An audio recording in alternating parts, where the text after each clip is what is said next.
These last couple of weeks, it's felt like summer's getting a little bit weaker. The beast of winter, flexing its muscles, getting ready to hunt. You wouldn't think it, today's turned out beautiful, but the nights are getting colder, the days are getting shorter. It feels less like a time for carefree sunshine frolicking, more like a time for gathering around the fire, telling stories. So I'll start with a cautionary tale. The story of my first ever proper bike trip, told as a way of illustrating what I see as one of the great dangers of bike packing and cycle touring that you never get warned about.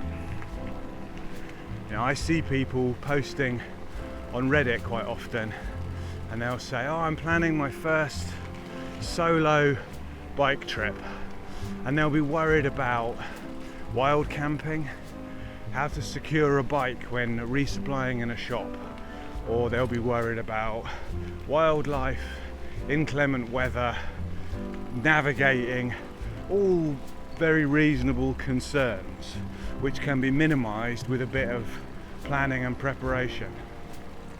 No one ever talks about the other risk.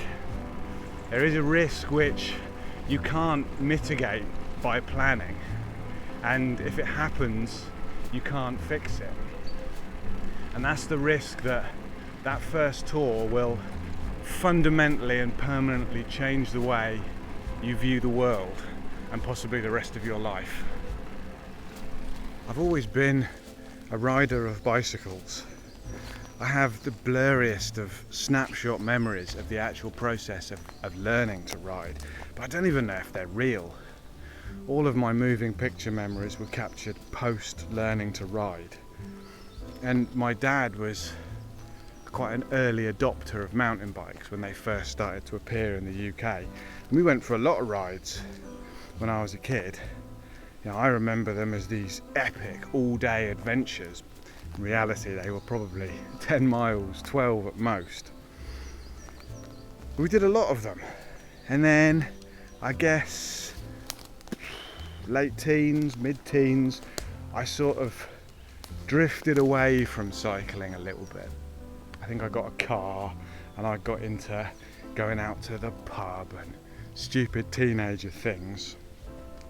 And then I got a job that felt like it might turn into a career. And after a couple of years of that, I bought a house, got a mortgage. And I seem to remember at the time being quite up for that lifestyle, being quite up for working, earning money, saving money, getting promotions and pay raises and being a homeowner.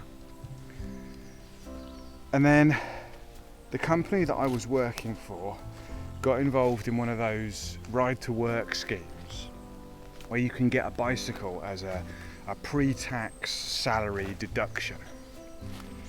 And I just thought maybe it'd be cool to get a bike again. I didn't know anything about bikes then, so I spent the most money I could afford on a bike that I thought looked cool. I got a Cannondale F4 Caffeine, which if you watch a lot of this channel, you will have seen me riding up until only a couple of years ago when I got the Ogre. It took me a long, long way. But I didn't buy it for that reason. I thought I would maybe ride to the pub on it, go and meet mates, maybe cycle to work. I definitely wasn't thinking about bike packing or cycle touring. But I got back into cycling in a really big way quite quickly. And very soon I was going off on day rides just for the joy of the ride, and they were getting longer and longer. And then one evening I was pouring myself a glass of whiskey, a Balvenie Doublewood, and I noticed that on the bottle was the postcode of the distillery. And I looked it up, and it's up in Dufftown, right up in Scotland. And I thought, wouldn't it be cool to cycle there and go and visit the distillery? And I don't remember if at the time this was a genuine thought of something I might actually do, or if it was just a sort of daydream. But over the next few months, it became a real plan. And in the summer of 2010, I quit my job, I rented my house out, and I set off on my bike. I had never done a multi-day bike ride before. I had never ridden solo and self-supported before. I had never wild camped before. I hadn't done that much camping, full stop. I hadn't done any sort of training or anything. I bought the biggest panniers I could find online, filled them to the brim with random useless stuff. Then I bought a massive rubberized dry bag, filled that to the brim with random useless stuff, strapped it all on the rear rack, and set off. And that first day, I went across town. I stopped in to see my mum, my stepdad. My mum gave me a huge bag of groceries, and we spent the time there desperately trying to find any remaining space in my bulging luggage to fit in tins of soup and just the most impractical provisions you could imagine. And then I wobbled off. I followed the river out of Reading to Goring, all along what is now the King Alfred's Way. And in the little car park where the tarmac turns to gravel at the foot of the Ridgeway proper, I met my brother and my dad, who had been working nearby. And they shared a coffee and sandwiches with me before waving me off. I climbed up onto the Ridgeway properly on my own for the first time. That day I did maybe 30 miles, and I stopped at a campsite on a little farm down under Whitehorse Hill. And I remember arriving there just absolutely exhausted, body and soul exhausted, and thinking to myself that I wasn't sure if I was going to be able to do what I set out to do. You know, I remember thinking, I can't feel like this every day. It's not possible to do this, physically not possible. And I thought, I'm just going to have a lie down for a few minutes before I cook my food. And I got in my tent and I fell asleep, and I slept through the whole night. I woke up to early morning sun, and I sat on the grass and I had some coffee and some porridge, and I realised that I felt better. You know, I realised that not only did I have another day in me, but I was excited for that coming day. And this is when it first dawned on me that if I wanted to have a day when I took it easy, I could. If I wanted to have a day off, I could. I had nothing booked, no return date, nowhere to be. I was my own boss. And that day was amazing. It was when I crossed the border from the part of the world that I would consider to be my local area into the other place. You know, I was riding through villages that I didn't recognise the names of, on trails I'd never ridden before. It was the first time that I ever experienced another cyclist just falling in beside you and doing the whole "where you from, where you been, where you going" kind of conversation before they peel off to finish their own route that day. It was the first time I ever experienced just riding until I was tired, finding the nearest campsite and pitching up. And I absolutely loved it. I loved that feeling of freedom, of not really knowing where I was or where I was going, and it not mattering. I absolutely loved it, and I knew that the rest of the ride was going to be all right. And it was. I followed the Thames to its source and crossed the River Severn into Wales, into the Brecon Beacons, and then north, following the hills and the valleys, and cutting out again to Shrewsbury, where I stayed a couple of days with some friends there. I had a breather and I ditched a ton of stuff on them. You know, by this point I'd got a much better idea in my head of what I needed and didn't need to carry on this ride. So I left 2 of my 3 pairs of shoes, my snorkel, all these weird things that at some point I'd decided maybe I'd need on this ride, and of course I didn't. This is how we learn, isn't it? I left Shrewsbury a lot lighter than I arrived, and I went over to Sheffield to visit a friend there, and back to Manchester for another visit, and then north and east. I don't even remember the route I took really. I remember cycling around Kielder Water in Northumberland. That was an amazing day's ride. And then crossed into Scotland up to Glasgow, where I went to see some more friends. And then the three of us drove with the bikes up to Fort William. And we spent the day there riding the trails. We got the gondola up to Ben Nevis and rode the Red Run down. And then Ali had to drive back because he had to work. And me and Neil Ian continued on, fully loaded again. We followed the canal and then the banks of Loch Ness, and over the next few days made our way to Inverness, where Neil Ian got the train back to Glasgow and I cut inland to Dufftown. I arrived at the Balvenie distillery to find it dark, closed, apparently derelict, gates locked. I peeped through the gates, I think I took a photo, and then I carried on. You know, the ultimate example of that truth, that it never is or was about the destination, it was all about the ride. I did the rest of the way over to Aberdeen, and from there I got a train back to Reading and home and real life.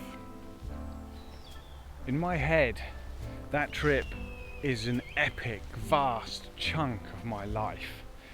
In reality, I did about 1,000 miles in about 6 weeks. And I'd expected it to be like other holidays, just a bit longer.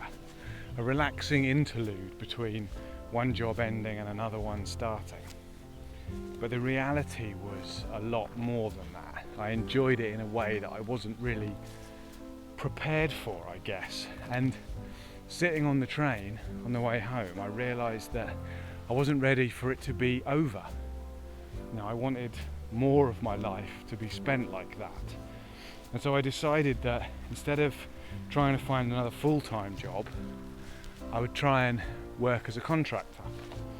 You know, save money and be able to take off longer periods of time to do more of that sort of riding. And this was a perfectly reasonable decision to make at the time, but looking back, it was the first symptom of the infection. You know, that ride had got into me like a virus, had hijacked the processes of my decision making in order to create copies of itself, just like a virus. And it has continued to do so ever since. Now, I'd intended to go home and get another job and move back into my house. That didn't happen for more than 10 years. You know, I spent some time living with my parents. I did a couple of casual rentals, short-term stuff. I never really wanted to commit to anything because I just thought it might get in the way of me going on another big ride. And over the years I did. I managed to do 4 whole summers when I just set off with no destination and no return date, which were amazing. And I did lots of fortnights, weeks, weekenders, overnighters, you know. I spent a lot of time on the bike, and I didn't do any of the normal grown-up stuff of getting married, having kids, buying a bigger house, getting promotions and pay raises and all that. I'm awful at committing to things because in the back of my head it might always get in the way of going on another ride.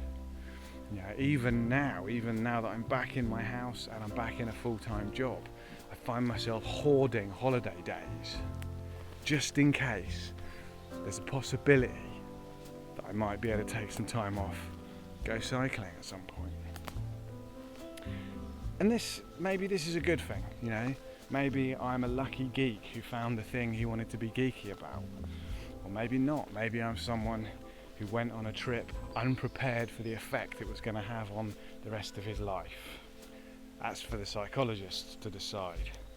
Yeah, and this brings us back around to that great danger of bikepacking and cycle touring, which I started off talking about.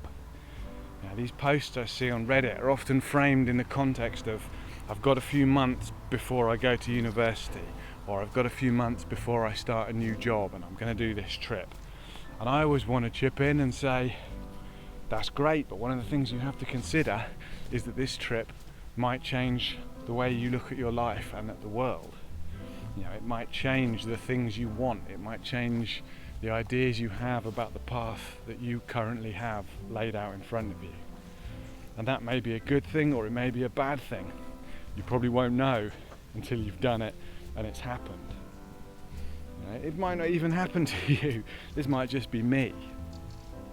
But if you're the sort of person who is even considering a long distance solo bike trip, then you're the sort of person who is possibly going to be susceptible to this particular form of infection, or whatever you want to call it. I'm not doing this video as a cautionary tale against cycling, quite the opposite. Many of the greatest moments of my life have happened on bike trips. I don't regret a moment of it. But it's more just to caution you that that trip you're planning, it might be more than just a holiday. It might get into your head and under your skin and see the way for the rest of your life. There's a quote from, I think it's from The Lord of the Rings, I can't remember it word for word, but it's basically saying that the road is like a river, and if you step into it you can get washed away and carried off and you don't know where you might end up. And it's cheesy and poetic, but so am I. It's also true, I think.